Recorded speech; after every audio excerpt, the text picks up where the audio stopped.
అనుక్షణం ప్రజల పక్షం NN5 news కి స్వాగతం. ముందుగా హెడ్లైన్స్. ప్రభుత్వ ఆసుపత్రిలో పెండింగ్ లో ఉన్న జీతాలు అడిగితే వేధింపులకు గురి చేస్తున్న అధికారులు, ఆవేదన వ్యక్తం చేసిన అవుట్సోర్సింగ్ ఉద్యోగులు. ఆక్రమణకు గురవుతున్న పుంగమ్మ చెరువు, అక్రమాలను అడ్డుకోని ప్రభుత్వ అధికారులు, స్వార్థపరులపై చర్యలు తీసుకోవాలని డిమాండ్ చేసిన మాల మహానాడు నేత అశోక్. వినాయక నిమజ్జనం కోసం పోటీ పడి కొట్టుకున్న ఇరు వర్గాల యువకులు, సమాచారం అందుకున్న 1 టౌన్ పోలీసులు విచారణకు ఆదేశం.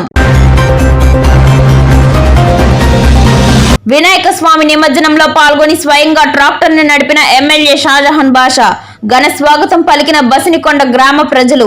డీటెయిల్స్ చూస్తే మదనపల్లి గ్రామీణ మండలం బసినికొండ వినాయకుడి నిమజ్జనంలో సోమవారం రాత్రి మదనపల్లి ఎమ్మెల్యే షాజహాన్ బాషా పాల్గొన్నారు. స్వామివారికి ప్రత్యేక పూజలు నిర్వహించిన అనంతరం స్వామివారి శోభయాత్ర ట్రాక్టర్ ను ఎమ్మెల్యే స్వయంగా నడిపి భక్తిని చాటుకున్నారు. ఈ సందర్భంగా ఎమ్మెల్యే మాట్లాడుతూ వినాయక చవితి సందర్భంగా మంచి వర్షాలు కురిసి రైతులు, నియోజకవర్గ ప్రజలు ఆనందంగా ఉండాలని స్వామివారిని ప్రార్థించినట్లు తెలిపారు. ఈ కార్యక్రమంలో రమణ, ఆంజనేయులు, రవి, గణేష్, శ్రీనివాసులు, బుజ్జి, నాగా మేస్త్రి, బాను, మురళి, సునీల్, గౌతమ్, చలపతి పెద్ద సంఖ్యలో గ్రామస్తులు, భక్తులు పాల్గొన్నారు.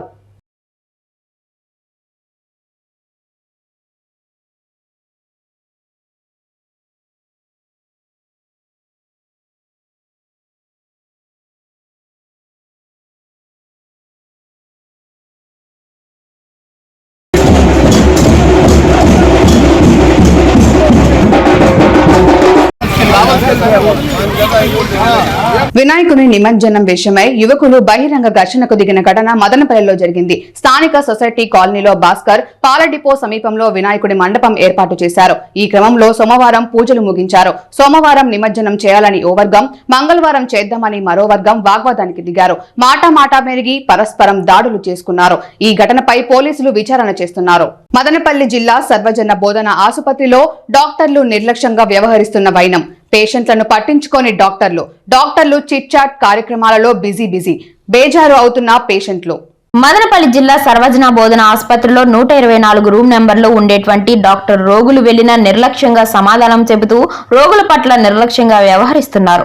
బెడ్ రెస్ట్ పేషెంట్ ను చూడాలంటే బెడ్ రెస్ట్ పేషెంట్ ఎక్కడ ఉన్నా తన కళ్ళ ముందు ఉంటేనే నేను చూస్తాను, లేకుంటే COTలోకి కూడా నేను రాను అంటూ బెడ్ రెస్ట్ పేషెంట్ అటెండర్లతో చెప్పిన వైనం, 10 నిమిషాలలో మీరు వస్తే నేనుంటా, లేకుంటే 125 నెంబర్ రూమ్ లో ఉండే డాక్టర్ మేడంతో చూపించుకోండి అని నిర్లక్ష్య సమాధానం చెబుతూ వెళ్లిపోయిన డాక్టర్. చేసేదేమీ లేక మదనపల్లి జిల్లా సర్వజన బోధన ఆసుపత్రిలో బెడ్ రెస్ట్ పేషెంట్ ను పేషెంట్ అటెండర్లే వీల్ చైర్ లో తోచుకుంటూ రూమ్ నెంబర్ 124కు వెళ్లగా అప్పటికే డాక్టర్ వెళ్లిపోయాడు. మదనపల్లి జిల్లా సర్వజన బోధన ఆసుపత్రిలో కొత్త డాక్టర్లు కొత్త రూల్ పెడుతున్న ఆసుపత్రి ఉన్నతాధికారులు నిమ్మకు నీరెత్తినట్లు వ్యవహరిస్తున్నారు. సర్వజన బోధన ఆసుపత్రిలో కొత్త డాక్టర్ల పనితీరు వైఫల్యాలపై పలువురు దుమ్మెత్తిపోస్తున్నా డాక్టర్లు చెవిన పడకపోవడం బాధాకరం. అనర్హులకు కేటాయించిన రీలింగ్ అండ్ ట్విస్టింగ్ ఏర్పాటు కొరకు స్థలాలను వెంటనే రద్దు చేయాలని బహుజన్ యువసేన BYS ఆధ్వర్యంలో నిరసన కార్యక్రమం చేపట్టారు. అనంతరం సబ్ కలెక్టర్ కి ఫిర్యాదు చేసి మెమరాండం అందించారు. ఈ సందర్భంగా బహుజన్ యువసేన అధ్యక్షులు పునీత్ మీడియాతో మాట్లాడుతూ ఆంధ్రప్రదేశ్ రాష్ట్ర ప్రభుత్వం రీలింగ్ అండ్ ట్విస్టింగ్ యూనిట్లు కొరకు కేటాయించిన స్థలాలలో అధికారులు అవినీతికి పాల్పడి ప్రభుత్వ నియమ నిబంధనలకు విరుద్ధంగా ఎటువంటి ప్రభుత్వ ప్రక్రియను పట్టించుకోకుండా రీలింగ్ వృత్తికి ఎటువంటి సంబంధం లేని అప్పటి అధికార పార్టీ జెడ్పీటీసీ కుటుంబ సభ్యులకు వారికి కావలసిన వారికి మాత్రమే స్థలాలు కేటాయించారని ఆవేదన వ్యక్తం చేశారు. దీనిపై చాలా సార్లు ఉన్నత అధికారులకు ఫిర్యాదు చేయడం జరిగిందని తెలిపారు. ఫిర్యాదులను ఏమాత్రం పట్టించుకోకుండా అప్పటి district sericulture officer Rajasekhar Reddy అనర్హులకు అగ్రిమెంట్ రిజిస్ట్రేషన్ చేస్తుండగా స్థానిక సబ్ రిజిస్టర్ కార్యాలయం నందు బాధితులతో కలిసి బహుజన యువజన నాయకులు అడ్డుకోవడం జరిగిందని తెలిపారు. ఈ నెల 4వ తేదీ నుండి స్థలాల్లో క్లీనింగ్ పనులు చేస్తున్నారని ఆవేదన వ్యక్తం చేశారు. DSO, MROకి సంబంధిత అధికారులకు ఫిర్యాదు చేసిన మొదట్లో పట్టించుకోకపోవడంతో రాయచోటిలోని డిస్ట్రిక్ట్ సెరికల్చర్ ఆఫీస్ నందు ఫిర్యాదు చేయగా సంబంధిత అధికారులు అనర్హులకు ఫోన్ ద్వారా వారు చేస్తున్న పనులను వెంటనే ఆపాలని అధికారులు వచ్చి విచారణ జరిపిన అనంతరం ఏదైనా చేసుకోవాలని తెలపగా వారు అధికారులు మాటను ఏమాత్రం పట్టించుకోకుండా ప్రస్తుత ఎమ్మెల్యేకి చెప్పారో లేదో మాకు తెలియదు అని చెప్పుకొచ్చాడు. ఇప్పటికైనా అధికారులు స్పందించి అనర్హులను గుర్తించి అనర్హులకు కేటాయించిన స్థలాలను రద్దు చేసి అర్హులకు కేటాయించాలని పునీత్ కోరారు. లేని పక్షంలో పోరాటం మరింత తీవ్ర స్థాయికి తీసుకుపోతామని పునీత్ మీడియాతో తెలిపారు. ఈ కార్యక్రమంలో బాధితులు శ్రీనివాసులు, సైన్షా, పార్వతమ్మ, సరోజమ్మ, పెంచలయ్య, బహుజన యువసేన నాయకులు హరీష్, ఆది, శశికుమార్, జగదీష్, శ్రీధర్, ఇమ్రాన్, హరి, వినయ్ కుమార్, శంకర, మనోహర్, మహేష్, భరత్, సాదిక్, బాలకృష్ణ తదితరులు పాల్గొన్నారు. దాన్ని కూడా మదనపల్లి సబ్ రిజిస్టర్ ఆఫీస్ లో పోయి గతంలో మేము బాధితుల తరపున బహుజన యువసేన తరపున అడ్డుకోవడం జరిగింది.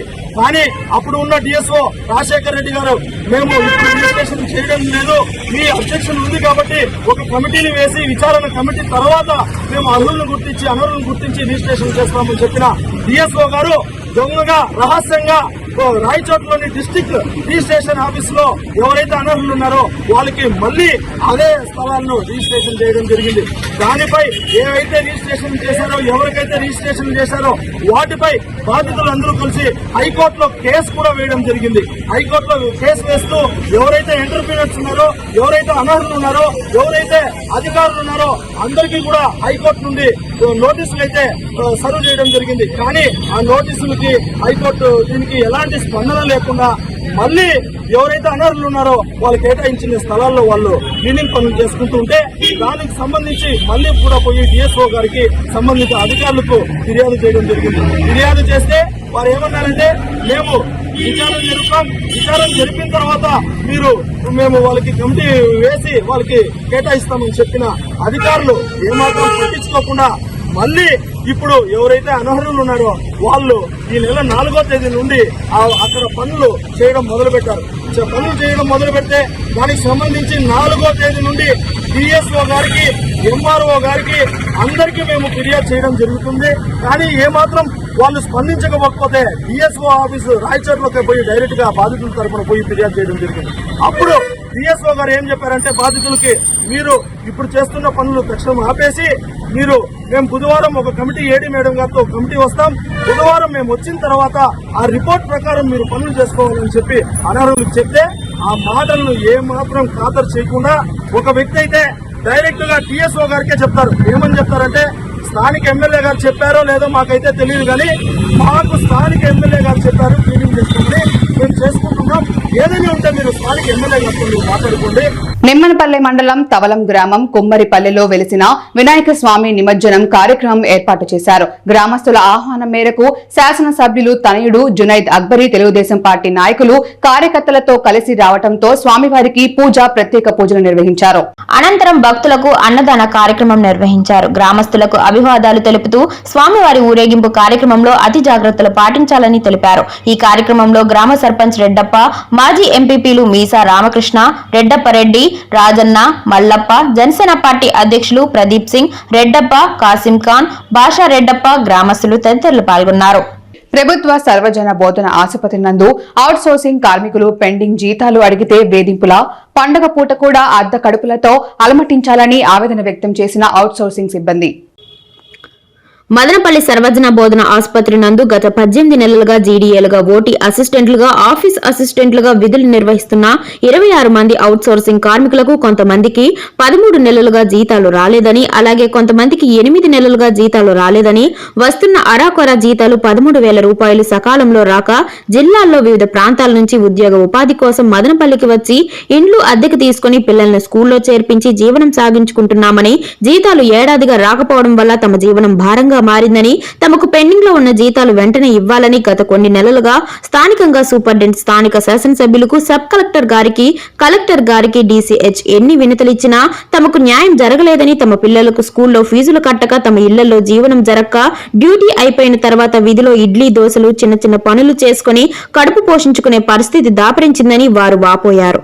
ఆఫీసులో మెడికల్ సూపరింటెండెంట్, నర్సింగ్ సూపరింటెండెంట్ తమకు జీతాలు ఇవ్వాలని శాసనసభ్యులకు, సబ్ కలెక్టర్ కు, యూనియన్ నాయకులకు తమ సమస్యలు విన్నవించుకొని మీడియా వారికి చెప్పినందుకు పనిభారం పెంచుతూ వేధింపులకు గురి చేస్తున్నారని, తమను అవహేళన చేస్తూ చులకనగా మాట్లాడుతూ తమను మనుషులుగా చూడట్లేదని వారు ఆవేదన వ్యక్తం చేశారు.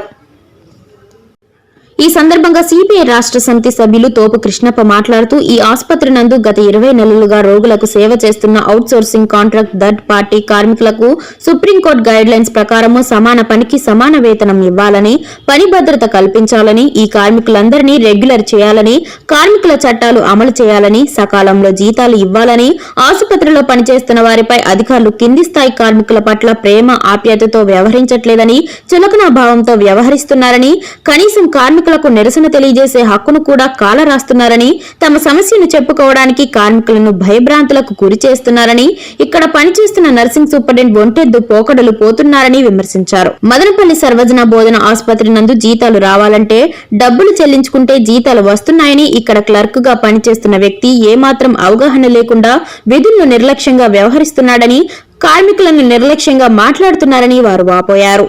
మాత్రం పనిచేస్తున్నటువంటి పరిస్థితి ఈడ ఆఫీసులో పనిచేస్తున్నటువంటి ఇటు సూపరింటెండెంట్ గారు కానీ, లేకపోతే క్లర్క్ కానీ, ఏడీసీ కానీ, లేకపోతే ఏఓ గారు కానీ ఏమీ పట్టనట్టు వ్యవహరిస్తున్నటువంటి వ్యవహార శైలి ఈ సర్వజన ఆసుపత్రిలో ఉన్నది.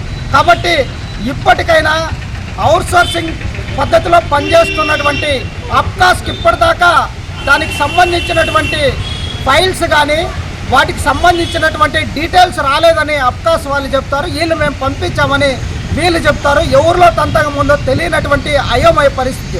అందుకోసమే గత ఇన్ఛార్జ్ మరి సూపరింటెండెంట్గా ఉన్నటువంటి వారి గతంలో రిప్రజెంటేషన్ ఇచ్చాం. 10వ తేదీ వరకు మాకు సమయం ఇవ్వండి, అప్కాస్ వాళ్ళతో మాట్లాడాం, ఖచ్చితంగా శాలరీస్ వచ్చే విధంగా చర్యలు తీసుకుంటామన్నారు. ఆ విధంగా రాకపోతే రేపు మాత్రం ఖచ్చితంగా సూపరింటెండెంట్ ఆఫీసును ముట్టడించి శాలరీస్ వచ్చేదాకా ఈ ఆందోళన కార్యక్రమాన్ని ఏఐటీసీ ఆధ్వర్యంలో కొనసాగిస్తాం.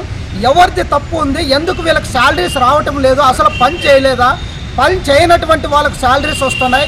యాజ్ పర్ సుప్రీంకోర్టు గైడ్లైన్స్ ప్రకారం సమాన పనికి ప్రభుత్వ ఆసుపత్రిలో జీజీఎస్లో పనిచేస్తున్న అవుట్సోర్సింగ్ కార్మికులు కొంతమందికి 13 నెలల నుంచి, ఇంకొంతమందికి 7 నెలల నుంచి జీతాలు వేయకపోవడం అనేది అతి దారుణమైన విషయం. మరి ఈ విషయాన్ని ఇప్పుడున్న సూపరింటెండెంట్ గారు అలాగే ఎమ్మెల్యే గారు షాజహాన్ బాషా గారి దృష్టి కూడా తీసుకెళ్లడం జరిగింది. సో వారు కూడా స్పష్టమైన హామీ ఇచ్చారు, తొందరలోనే అబ్బాస్ వాళ్ళతో మాట్లాడి మీ జీతాలు ఏదైతే పెండింగ్లో ఉన్నాయో ఆ జీతాలను మేము మీకు ఇచ్చే ఏర్పాట్లు కూడా చేస్తామని చెప్పి హామీ కూడా ఇచ్చారు. సో తొందరగా, ఎందుకంటే 13 నెలల జీతం అంటే కార్మికులు ఏ రకంగా బ్రతుకుతారు, మరి వాళ్ళ ఇంట్లో పిల్లల దగ్గర నుంచి వాళ్ళ పెద్దవాళ్ళ దగ్గర వరకు ఖర్చులు ఉంటాయి. మరి వాళ్ళ ఇంటికి కట్టుకునే బాడీలు కావచ్చు, కరెంటు బిల్లులు కావచ్చు, ఇతర నిత్యావసర వస్తువులు కావచ్చు, ఇవన్నీ కూడా ఎలాంటి సమకూర్చుకునే పరిస్థితులు ఉంటాయని చెప్పి నేను ప్రశ్నిస్తున్నాను. గతంలో ఈ దిక్కుమాలిన ప్రభుత్వం నువ్వు ఏదైతే 10 నెలలు పెండింగ్ పెట్టుకుంటా వచ్చావో ఆ జీతాలు అప్పుడే సక్రమంగా వాళ్ళకి చేరేటట్టుగా చేస్తుంటే మరి ఇలాంటి ఈ దౌర్భాగ్యమైన పరిస్థితి వచ్చేది కాదు. ఏ ప్రభుత్వం వచ్చినా కూడా ఇక్కడ మదనపల్లి అన్నమయ్య డిస్ట్రిక్ట్ ప్రభుత్వ సర్వబోధన హాస్పిటల్ జీజీహెచ్లో వర్క్ చేస్తున్నాము. ఇక్కడ గత ఏడాదిగా మాతో పాటు పనిచేస్తున్న మా కొలీగ్స్ కూడా శాలరీస్ రావడం లేదు. మాకు ఓల్డ్ శాలరీస్ అయినా కూడా మాకు పెట్టడానికి కూడా చాలా ఇబ్బంది పడుతున్నారు. మాకు 7 మంత్స్గా శాలరీస్ రావడం లేదు. ఇదే మయాన్ని ఆఫీసు చుట్టూ తిరిగితే వాళ్ళ ఇష్టం వచ్చినట్ల పద్ధతిలో ఒక్కొక్కసారి ఒక్కొక్క విధంగా మాకు సమాధానం చెప్తున్నారు, కానీ సరైన సమాధానం అయితే ఎవరు ఇవ్వడం లేదు. మేము ధర్నాలు చేయడమో లేకపోతే వాళ్ళ ఆఫీసుల చుట్టూ కూర్చొని మా ముర్రోని ఏదన్నా బాధపడినప్పుడు ఆ రోజు మాత్రమే ఏదో ఫైల్ తగిలించినట్లే అక్కడ ఆన్లైన్ చేసినట్లే మా ముందర ఏదో నటిస్తున్నారు. అది నటిస్తున్నారా నిజంగా పెడుతున్నారా అనేది ఆ భగవంతునికే తెలియాలి. కాకపోతే పండగ పూట కూడా పస్తులే ఉన్నట్టుగానే ఉంది మా పరిస్థితి. అర్ధకడుపుతో చాలామంది ఇక్కడ ఉద్యోగాలకు వస్తున్నారు. పని భారం అయితే చాలా ఒత్తిడి చేస్తున్నారు. కనీసం వాళ్ళ వయసు కూడా ఈ పని మనం చెప్పచ్చా చెప్పకూడదా అని కూడా జ్ఞానం కూడా లేని పరిస్థితుల్లో మా దగ్గర ఇలాంటి పనులు కూడా చేయిస్తున్నారు. అయినా కూడా మేము అన్నిటినీ భరిస్తూ సహిస్తూ పోతున్నాము. కాకపోతే మా శాలరీస్ విషయంకి వస్తే మాత్రము ఏదైనా అడిగినామంటే మాత్రం మా మీద వెంటనే రియాక్షన్ చూపిస్తున్నారు. అది ఎలాగంటే పనితనంగానే మమ్మల్ని ఎద్దుల్లాగా కష్టపడేలాగా చేస్తున్నారు. కానీ ఏ పనైనా మేము అవన్నీ సహిస్తూ భరిస్తూ పని అయితే చేస్తున్నాము, ముందుకు పోతున్నాము. వాళ్ళ కడుపు నిండా తింటున్నప్పుడైనా మా ఆకలి బాధలు ఒక్కరికైనా కనిపించలేదా వినిపించలేదా అనేది కూడా మేము ఈ రోజు బాధపడుతున్నాము. ఆ విధంగా నేను అడిగిన దానికి కూడా మీకు శాలరీస్ పడినాయి, మాకు శాలరీస్ పడలేదు, మీ కడుపు నిండింది, మా కడుపు నిండలేదు అని అంటే కూడా సూపరింటెండెంట్ సార్ అన్నారు, అది అలాంటి చెడ్డ మాటలు ఎలా మాట్లాడతావని. అంటే కడుపు నిండింది మీకు అనడం ఒక చెడ్డ మాట అనేది నాకు ఇంతవరకు తెలియదు. నేను చదివిన తెలుగులో అయితే అది చెడ్డ మాటగా ఎక్కడా రాయలేదు. బట్ మా సూపరింటెండెంట్ సార్ గారికి అది చెడ్డ మాటగా అనిపించిందేమో, మా ఆకలి బాధ. పుంగనూరుకు ఎంతో ముఖ్యమైన పుంగమ్మ చెరువు ఆక్రమణకు గురవుతుందని మాల మహానాడు రాష్ట్ర కార్యదర్శి అశోక్ అన్నారు. ఈ సందర్భంగా ఆయన మాట్లాడుతూ చెరువును కొంతమంది వ్యర్థ పదార్థాలతో వేస్ట్ మట్టితో పూడ్చివేస్తున్నా అధికారులు స్పందించడం లేదన్నారు. చెరువు వల్ల ఆనకట్ట రైతులు, పట్టణ ప్రజలు, చుట్టూ ఉన్న గ్రామాలకు సాగు నీరు లభిస్తుందన్నారు. ఇకనైనా అధికారులు స్పందించి చెరువు ఆక్రమణకు అడ్డుకట్ట వేయాలన్నారు. అందరికీ నమస్కారం. ఈరోజు మన పుంగమ్మ చెరువు కట్ట మీద మనం నిలబడుకొని మాట్లాడుతున్నాం. కారణం ఏమిటంటే పుంగమ్మ చెరువు మన పుంగనూరుకి ఎంతో ప్రాముఖ్యత కలిగింది. ఆ చెరువు వల్ల తాగునీరు, సాగునీరుకి ఇబ్బంది లేకుండా ఆనకట్ట రైతులు కలిగి ప్రజలు కూడా ఎంతో సంతోషకరంగా ఉంటారు. దాంట్లో నీళ్ళు ఉండేదాని వల్ల ఈ మధ్య ఏమైందంటే పుంగనూరులో ఉన్న కొంతమంది ట్రాక్టర్ వాళ్ళు, వ్యాపారస్తులు పుంగనూరులో ఉన్న వేస్ట్ మనంతా తీసుకుని వచ్చి కట్టపైన వేసి మొత్తం చెరువు అంతా పూర్తి చేస్తున్నారు. ఇప్పుడే చెరువు మొత్తం పూర్తిగా ఆక్రమణకు గురైంది. ఈ పుంగమ్మ చెరువు భవిష్యత్తులో పిల్లలు పుంగమ్మ చెరువు అనేది పుంగనూరులో ఉండేది అని పేపర్లో, బుక్కులో చూసే మాదిరిగా అయిపోయింది. దయచేసి ఇరిగేషన్ డిపార్ట్మెంట్ వాళ్ళు కానీ, రెవెన్యూ డిపార్ట్మెంట్ కానీ, మున్సిపల్ కమిషనర్ గారు కూడా దీనిపై చొరవ చూపి ఈ ఆక్రమణకు గురైన చెరువుని నీటిగా తొలగించి చెరువుని శుభ్రం చేయాల్సిందిగా కోరుతున్నాము. ఇక్కడ మట్టి తోలి చెరువులు పూడుస్తున్న వాళ్ళపైన కఠినమైన చర్యలు తీసుకోవాలి. చూడండి ఎంత అన్యాయంగా తయారైందో. మొత్తం ఎంత పెద్ద చెరువు ఈ పుంగమ్మ చెరువు. పట్టణంలో ఉన్న ప్రముఖులు కూడా, నాయకులు కూడా దీని గురించి ఆలోచించాలి. ఈ పుంగమ్మ చెరువు వల్ల మన పుంగనూరుకి ఎంతో మంచి జరుగుతుంది. మన పుంగనూరు చరిత్ర ఉండేది పుంగమ్మ చెరువు ఉంటే, దాన్ని ఈ మధ్య చూస్తుంటే మొత్తము పూర్తి చేస్తున్నారు. ఈ కట్టమైన చూసి అలంకార సినిమా థియేటర్ కనపడేందుకు ప్రముఖ ఇంజనీరింగ్ విద్యా సంస్థ Madanapalle institute of technology and science కళాశాల నందు పరిశోధన అవార్డుల కార్యక్రమాన్ని నిర్వహించినారు. కళాశాలలోని అధ్యాపకులు మరియు విద్యార్థులు పరిశోధనలో రాణిస్తున్నారని, ప్రతిభ కనపరిచిన వారికి నగదు బహుమతులు అందజేస్తున్నట్లు కళాశాల ప్రిన్సిపల్ డాక్టర్ సి యువరాజ్ తెలిపారు. ప్రపంచ స్థాయిలో ప్రఖ్యాతి పొందిన web of science, Scopus, SCI, IEEE మొదలైన వాటిలో అధ్యాపకులు మరియు విద్యార్థులు పరిశోధన పత్రాలను ప్రచురించడం జరిగిందని, విద్యార్థులను మరియు అధ్యాపకులను మరింత ప్రోత్సాహం కొరకై ప్రతి సంవత్సరం ఈ కార్యక్రమాన్ని నిర్వహిస్తున్నామని ఆయన అన్నారు. 9,60,000 రూపాయలను ప్రోత్సాహకులుగా తమ కళాశాలలోని అధ్యాపకులు మరియు విద్యార్థులకు అందజేసినట్లు ఆయన అన్నారు. ఈ ప్రోత్సాహకాలు అందించిన కళాశాల కరెస్పాండెంట్ డాక్టర్ ఎన్ విజయభాస్కర్ చౌదరికి మరియు ఎగ్జిక్యూటివ్ డైరెక్టర్ కీర్తి నాదెళ్లకు కళాశాల ప్రిన్సిపల్ డాక్టర్ సి యువరాజ్ కృతజ్ఞతలు తెలియజేశారు. ఈ కార్యక్రమంలో కళాశాల academic adviser doctor Krishna Rao, vice principal doctor Ramanathan, adviser doctor Tulasiram Naidu, associate dean doctor Sivaiah తదితరులు పాల్గొన్నారు.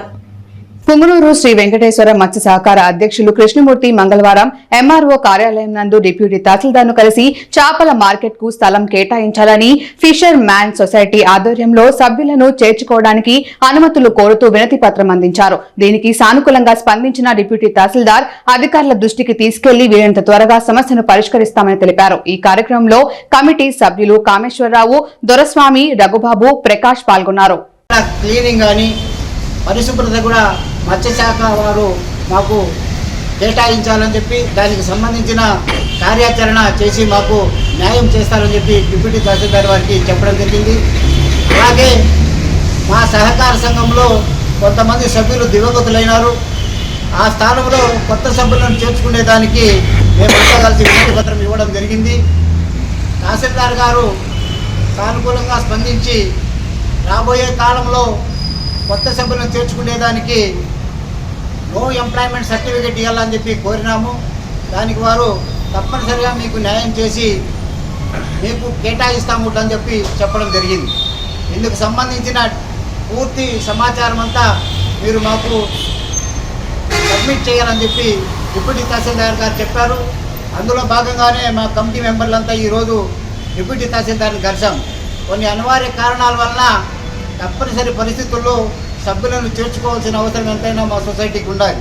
అందువల్లనే ప్రభుత్వాన్ని మేము రిక్వెస్ట్ చేసేదేమంటే, మా సహకార సంఘానికి భవిష్యత్తులో ఉన్నటువంటి సభ్యులను వెంటనే చేర్చుకోవాలని చెప్పి సవినీయంగా మత్స్యశాఖ ద్వారా మరియు తహసీల్దార్ గారికి విన్నవిస్తూ ఉంటాం. ఇదే విషయాన్ని గౌరవనీయులు చంద్రబాబు నాయుడు గారు కూడా ఒక లెటర్ పెట్టినాము. అలాగే ప్రిన్సిపల్ సెక్రటరీ మత్స్యశాఖ వారికి కూడా మేము లెటర్ పెట్టాము. మన డిప్యూటీ సీఎం పవన్ కళ్యాణ్ గారు కూడా పొంగనూరు మండలం పరిధిలోని ప్రభుత్వ ప్రైవేటు పాఠశాలలో చదువుతున్న విద్యార్థులకు ఈ నెల 22వ తేదీ నుంచి 29వ తేదీ వరకు ప్రతి ఆదివారం ఈవెంట్ నిర్వహించబడును. అందులో ప్రతిభ కనబరిచిన విద్యార్థులకు డిసెంబర్ 29వ తేదీ మండల స్థాయిలో ఫైనల్స్ నిర్వహించి లయన్స్ క్లబ్ బహుమతులను అందజేయడం జరుగుతుందని అధ్యక్షులు త్రిమూర్తి రెడ్డి తెలిపారు. ఈ కార్యక్రమానికి ముఖ్య అతిథులుగా ఎంఈఓ చంద్రశేఖర్ రెడ్డి పాల్గొన్నారు. సూచనలతోటి ఇంకా ఒక పెద్ద స్థాయిలో ఈ సమాజానికి ఇంకా ఉన్నతమైనటువంటి పనులు మనం చేసి చూపెట్టాలా అనే ఉద్దేశంతో గత సంవత్సరము చిల్డ్రన్స్ ఫెస్టివల్ అని ఒక కార్యక్రమాన్ని నిర్వహించాం. అయితే అది ఒకే రోజు పిల్లలంతా అక్కడ వాళ్ళ పాఠశాలల్లోనే శిక్షణ తీసుకున్న తర్వాత ఒకే రోజు 12 గంటల సమయము పూర్తి కార్యక్రమం నిర్వహించడం జరిగింది. ఈరోజు అలా కాకుండా వాళ్ళ జీన్స్లోనే మన జీన్స్లోనే ఉంది. ఎందుకంటే యావత్ ప్రపంచానికి జగద్గురువుగా వెలిసిల్లినటువంటి ఈ దేశము సుమారు 1000 సంవత్సరాలు పలు రకాలుగా పలు విదేశీ దురాక్రమణదారుల పాలనలో మగ్గిన దానివల్ల వీళ్ళు సహజ గుణాన్ని మర్చిపోయారు. పిల్లలు ఎంతో నైపుణ్యం కలిగినటువంటి శక్తి సామర్థ్యాలు వాళ్ళ లోపల దాగున్నాయి. ఆ దాగున్నటువంటి దాన్ని వెలికి తీయాల్సిన బాధ్యత ఉపాధ్యాయులది, తల్లిదండ్రులది, సమాజంలో ఉన్నటువంటి కొన్ని సంస్థలది ఉంటది. ఆ బాధ్యతని ఈరోజు లయన్స్ క్లబ్ దాదాపుగా 22 స్కూళ్ళు పార్టిసిపేట్ చేసి ఈ పెద్ద ఎత్తున మన ఎంఈఓ గారి సహకారంతో పెద్ద ఎత్తున దీన్ని సక్సెస్ చేయడం జరిగింది. అలాగే ఈ సంవత్సరానికి 2024 సంవత్సరానికి మన ఎంఈఓ గారి సూచనల మేరకు లాస్ట్ ఇయర్ మనం అర్బన్ వైజ్ పెట్టడం జరిగింది. అలా కాకుండా ఇప్పుడు మండల లెవెల్లో దాదాపుగా 135 స్కూళ్ళ నుంచి ఈసారి విద్యార్థులు పాల్గొనడం జరుగుతుంది. ఈ కార్యక్రమంలో 15 రకాల ఈవెంట్లని మేము ఈసారి లయన్స్ క్లబ్ పొంగనూరు నోబెల్ తరఫున దీన్ని కండక్ట్ చేస్తున్నాము. ఇది నవంబర్ 22 ఇందులో భాగస్వాములు చేయాలని మేము కోరిక మేరకు సభ్యులందరూ కూడా ఆమోదించి ఈ సంవత్సరం సెప్టెంబర్ 22వ తేదీ నుంచి డిసెంబర్ 29 వరకు ఈ కార్యక్రమాన్ని ప్రతి వారంలో ఒక్కసారి సండే రోజు విద్యార్థులందరూ అందుబాటులో ఉండే విధంగా ఆ రోజు ఈ కార్యక్రమాలన్నీ నిర్వహించి సాంస్కృతిక కార్యక్రమాల్లో వివిధ పోటీలను నిర్వహించి విద్యార్థుల్ని ప్రోత్సహించి మన పొంగనూరు పట్టణంలో ఒక నూతన ఒరవడి అనేది సృష్టించడం జరిగింది. అనుక్షణం ప్రజల పక్షం 95 న్యూస్ ఇంతటితో సమాప్తం. తిరిగి రేపటి బులెటిన్ లో మళ్ళీ కలుద్దాం. అంతవరకు సెలవు. నమస్కారం.